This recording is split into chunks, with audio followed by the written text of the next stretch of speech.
Dienya mar ariyo mar chenro ne mar piny wadonje twak mabe na nyisi kacha ne wadwa menyo teko stima. Ndalo machok mokalo neno ka piny Kenya nobedo kod mudho mandiwa realap mar ndeke nyaka kuonde mitieti opogore nyaka kuonde mag dak nyakora Mugajwang. Wadwa nwawinje tangano timore koya edho jalony marwa bende wantiere kodo odhioma kawuono achiel kachiel kantiere bengo ma Eldoret watudre gi Albert Ouma mabende wadhi goyo maka nyakora Mugajwang pono nintiere kod penjo inyalo chwale lai mar machuok ari adek auchiel nono ka bende wantiere mbui kaja Facebook inyayodo wakanye Facebook Ramogi TV kaeto bende mara kanyo nyayodo kanyo Lydia Okeyo nyacholo ote magi mutendre kod penjo pono ni intiere go nyakora Mugajwang. Machiegni Twak Albert Ouma oimore mose nyakora Mugajwang. Oimore nya Lydia. Irio nango. Ario maber. Erokamano kuom loso thuolo kendo go kodwa mbaka maen rameny piny odhiambo kawuono wadwa menyo teko stima parne ne piny odhi mudho ndalo machuok mokalo ng'ato penjo ni tang'ano timore an bende yena penji ni tang'ano timore Albert. Imano timore en ni kanoromo around sadek gi dakika 45 piny no odhi mudho te.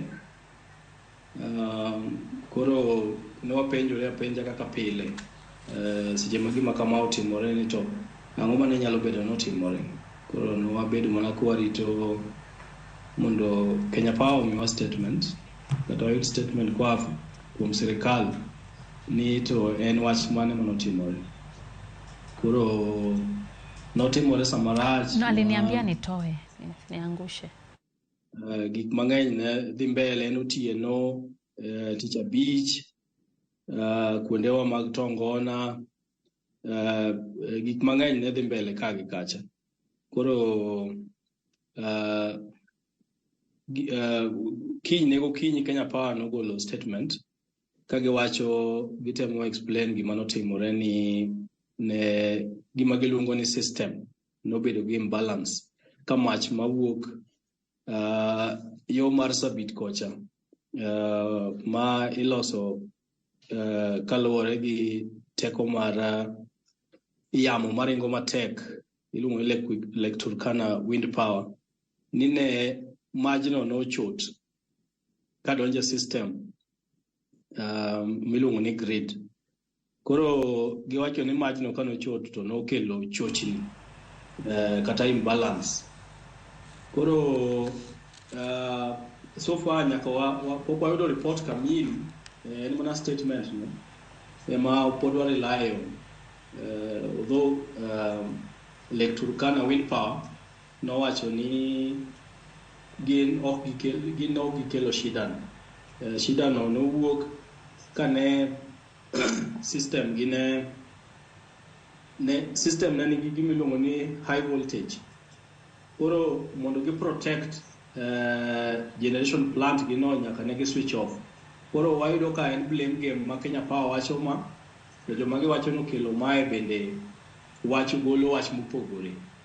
Koro gima nyalo konyo en mana ka sirikal kata Kenya Power o share kod jopiny report kamili gi logs seche ma stima wuok nitiere kaka gigo bedo recorded. Koro mano ka gigolo ma gi share gi jopiny to ginyalo prove nwa ni jogi manokelo shida ni. In kaka Medusa Albert nyiswani to do bed makosa mar Kengen mar KPLC koso mar Ketraco nyiswani to ma dibedi nen makosa mar ng'awa Eloi kaka Medusa. Eloi kaka Medusa ing'ene seche moko inyalo mana ng'eyo adiera ka ine jikon kama ilose kama itede tienda ni kama giluongo ni system no joma operate giluongo ni system operator ema ong'e adieri mar gima notimore. But an kaka nene to inyalo paro ndalo moko chien kacha ne giwacho ni ong'er moro ni no ema nokelo chochni mar kendo lal stima e piny te. Kuro wang'e to no giwacho ng'er wang'e ne giwacho ni ne en mana nen mana Lake Turkana mana nchom ngado teko. But anaparo ni nitiere mix up mantie ni mar grade mantie ok bedo parite gi ngata chiel. Kenya Power nigi lines mo part mo operate ke track be nigi parts mo operate. Koro kamano poko bedo separated mo ang'eyo ni seche ma stima igolo seche obedo generated Kenya Kengen generate nitiere independent power producers be generate maggi kasto yudo ka koro obedo transmitted ke track odonjo ka the transmission ka yudo ka Kenya Power be nitiere part ma pod transmit koro mix up mar roles tiende ni ng'ama timango to ng'ama timang Kenya Power role kiew mare gi kanye ke track kiew mare gi kanye mano pok obedo maler nitiere tije ma Kenya Power timo moket track monego bende timo koro yudo ka gima kama otimore to onge ng'ama dwa kawo responsibility koro an aparo ni both Kenya Power gi ket track onego kawo responsibility aparo na achiel kuomgi emokelo shida to nikech pod gi share responsibilities the transmission nitie lines ama grid part of the grid ma Kenya Power operates to nitie part of the grid ma Ketraco be operate miyo confusion obedo kasto koro iyudo ka seche moko koro ginya blame ong'er kata gi blame this time round koro ne gi blame Lake Turkana wind farm.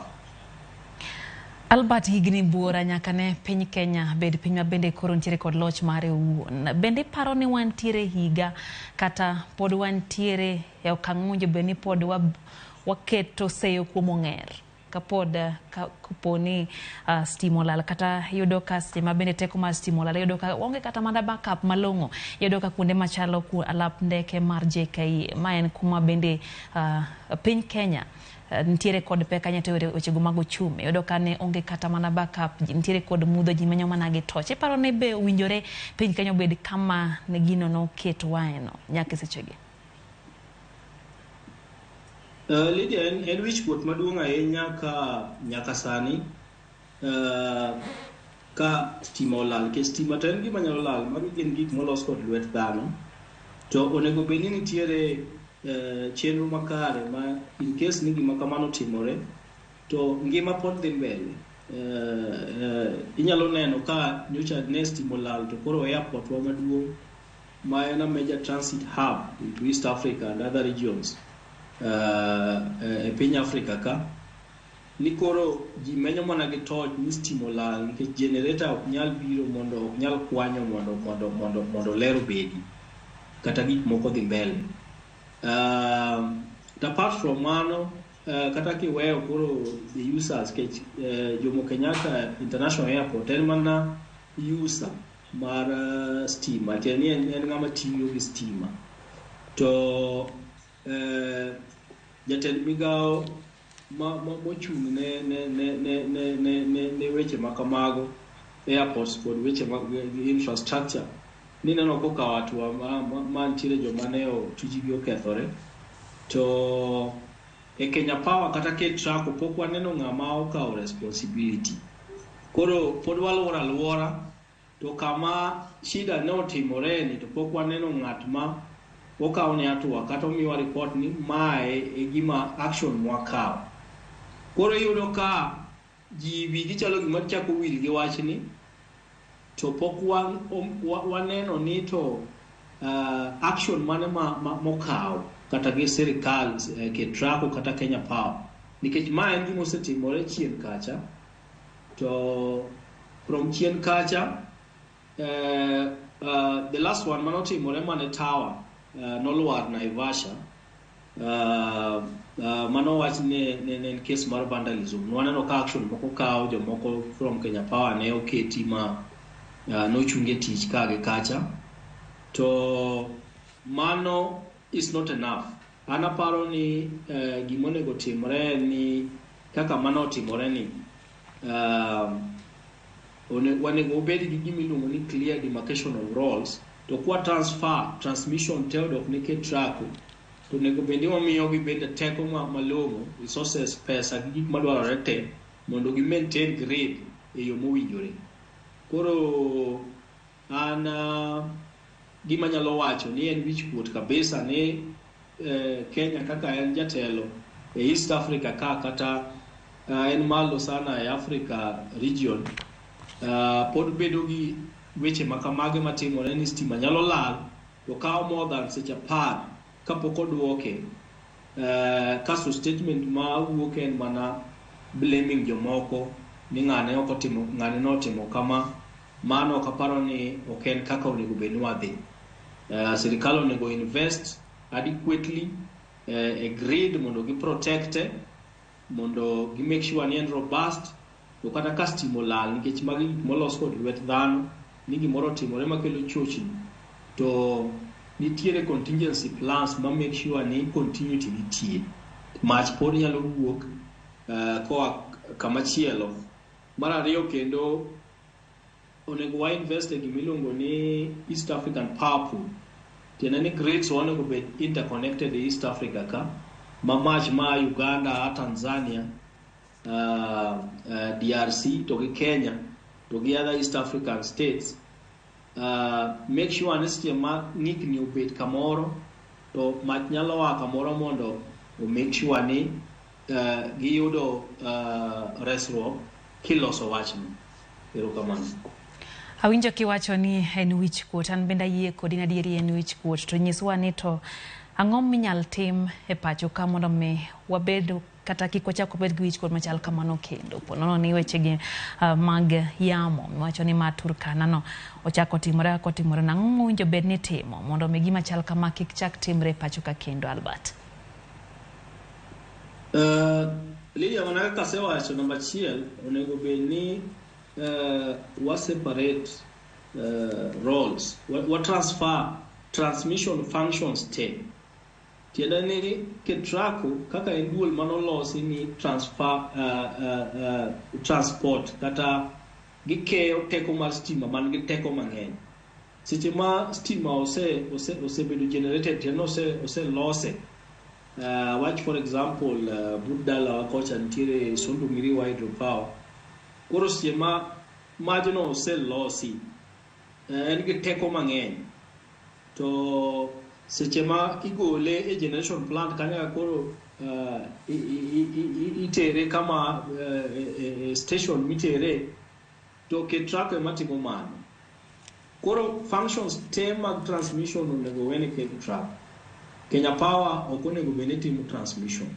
Koro part of the grid ma Kenya Power pod timo onego gi transfer ne ke track. To what is a transfer to resources onego bed o make a track mondo gi tim tijno effectively.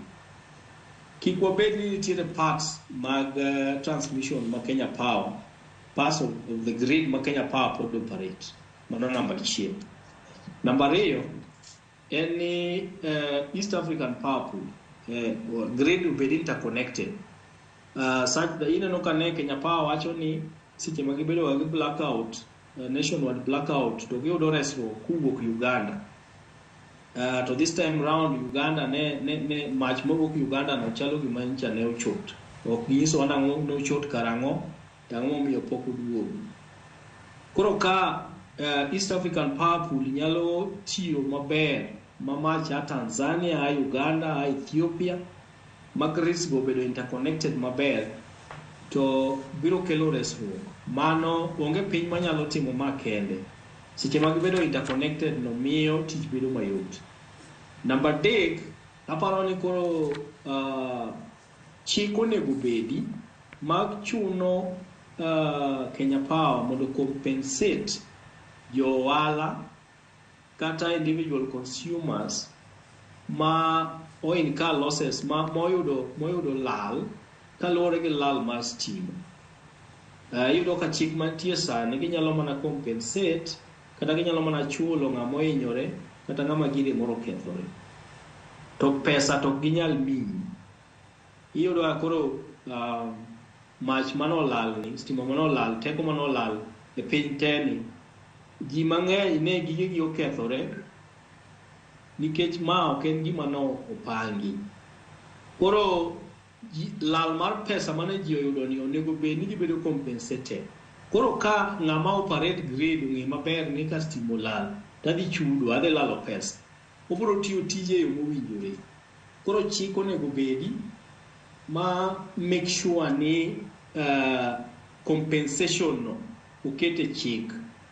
An aparo ni mago weche ma kotimore to grid biro bedo operated maber, ma ng'ikruok moro amora mantie kata ka stima olal ibiro duoke e yo mapiyo mondo kik ji bed kod lal mang'eny.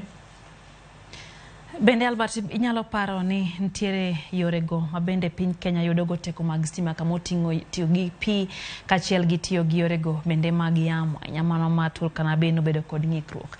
Bende ntiere yore moko machielo ma piny Kenya nyalo nyuologo teko mar stima? Wang'eyo ni kaka mana gisewacho ni yor pi kata hydro power generation wan kod mar yamo maringo matek no. Solar nitie, teko mar chieng' marieny bende kelo stima ka jopiny otiyogo. Koro sana kaka jo ohala to kata gi joma tiyo gi stima e udi, kata gi jo ohala matindo tindo, ka ng'ato nyalo yudo yo mar keto solar, tiyo gi teko mar chieng' mondo o generate go stimbe moro monyalo tiyo go makata mach olal to ngimane pod dhi mbele. Mano namba achiel. Of course nitie joma nyalo nyiewo generator maringo gi diesel, ma seche ma stima olal to oyawo mana omoko mana generator no to ringo kode, kelo ne mach. To mano ok inyal ringo gi generator for more than 10 hours. Ibiro tiyo gi pesa mang'eny kinyiewo mafuta mondo iriembe. To solar bende of course seche moko ma chieng' ok rieny bende bedo gi shida mana kaka yamo cha seche moko dok piny matin, but en gima nitiere kanyo ni mar ka stima olal to nyalo konyi. Koro mago yore mantie ma jopiny nyalo tiyogo.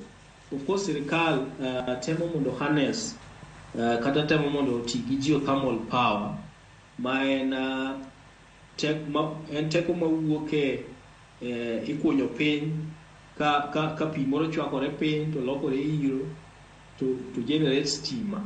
Mano nitie kendo wan gi potential maduong' ahinya ma stima manyalo wuok kanyo piny Kenya ka bedo estimated needs around 10,000 megawatts.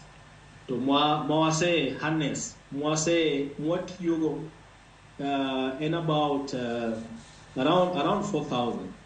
Koro onego watema ne mondo wang'i kaka wanyalo harness potential ma wan go, especially geothermal no nigi potential maduong' ahinya, mondo sirikal o invest mondo o make sure ne geothermal generate stima mang'eny. Achiel kuom joneno kanyo Engineer Lazaro Kanyambok wacho kanyo ni ntiere kod paro mogolo motenre kod golo wach motisi ni monopoly koya kuom Kenya Power, kendo wacho ni od bura winjo oketo bed piny kendo okal chik makoro mono Kenya Power bedo ni en kende man bende piny Kenya nyalo ng'iyo kendo tegemea kotenre kod wechego mag teko. Ere pachi wach ni Albert? Mano wach madier kabisa. Mana kaka engineer wache no, iyudo ka pinje moko kaka maoko kaka Amerika, ng'ama generate stima oyiene mar uso stima no ne ng'ama tiyo kode. Koro iyudo ka stima te sani jok ma generate, independent power producers, KenGen, Lake Turkana wind power, nyaka gitere mana ne Kenya Power.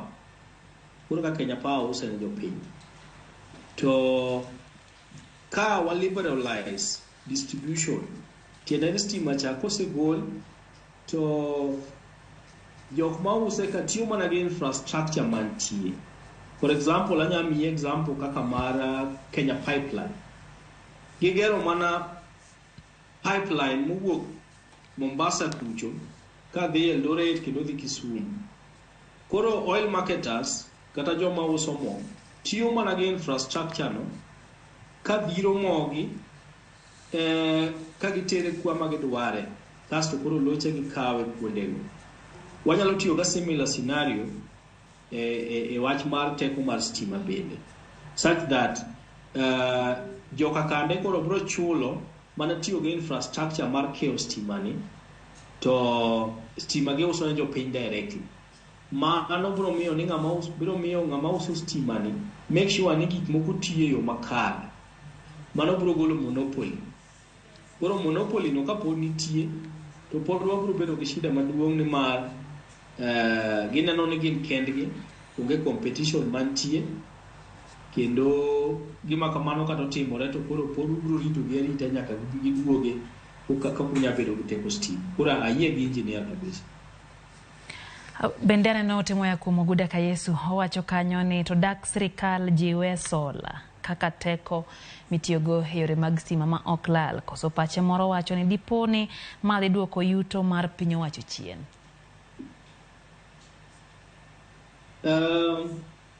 Aparo ni nitiere kembe ma sani uso golo teko koluwo ka kowuok kuom sola. Kaka Eldoret ka aparo ni nitiere kambi ma golo teko kowuok kuom sola. Kichak idhi kendo Garissa nitiere moro. En mana ni sola en gima iluongo ni intermittent.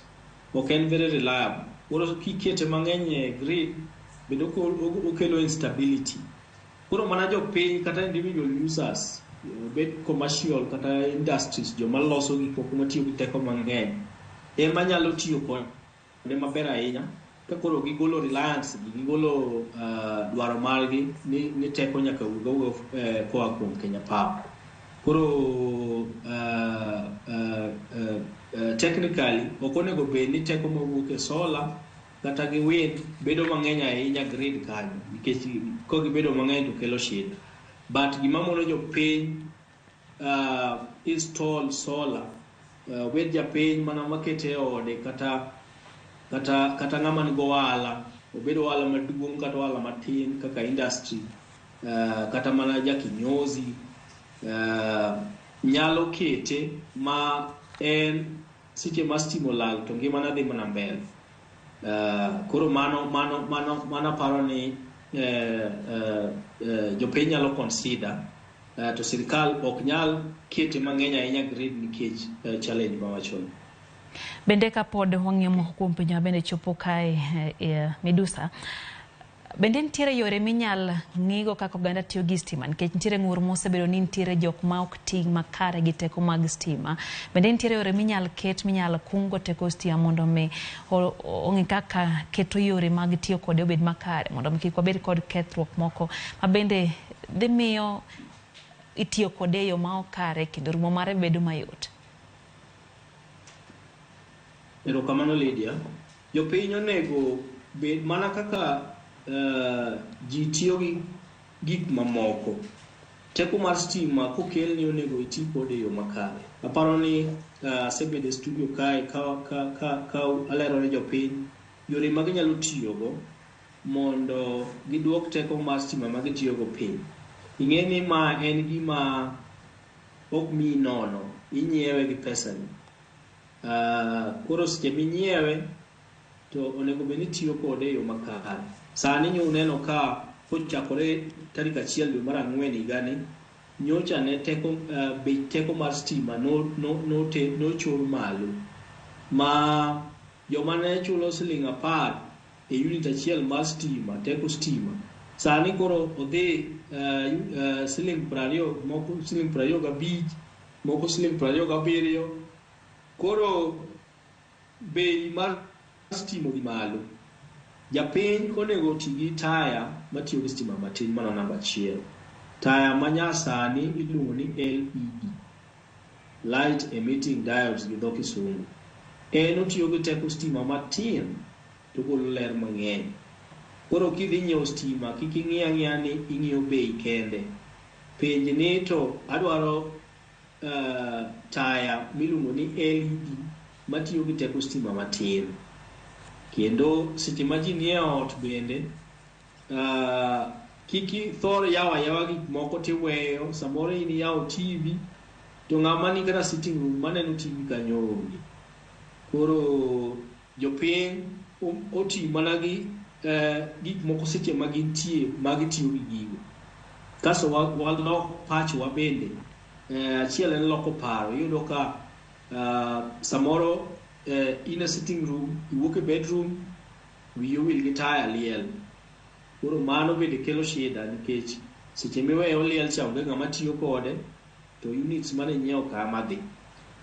Koro apart from tiyo gi taya manyasani, pachwa bende waloki mondo walor gik moko seche ma ok wati kodgi.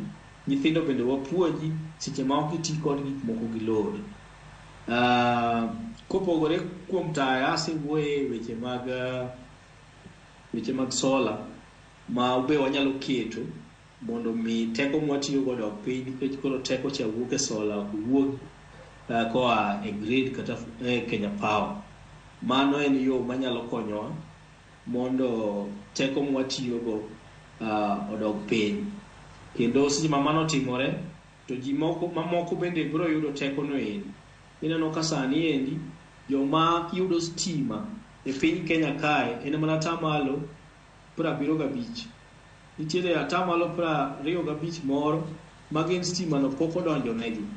Koro mondo mi stima ni odonj negi, tene joma tiyo kode sani bende nyaka koro ti kode yo makare mondo percentage no dhi malo, wachop kata atamalo 90.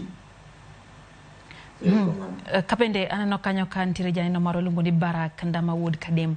Openjo ni tang'o makelo lal mar stima kata mana kuom jumbe 2 kata obedo ni gisechulo token. Sama yudo ka Kadem watho ng'er kocha stima lal kata mana kuom jumbe 2. Gikia nang'o matimore mano Nyatike sub county.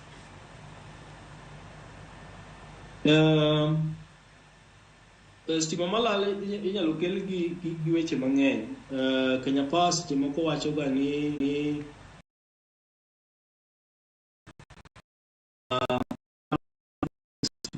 gichiwo mondo gimed bei stima kochakore dwe mar 4 higani.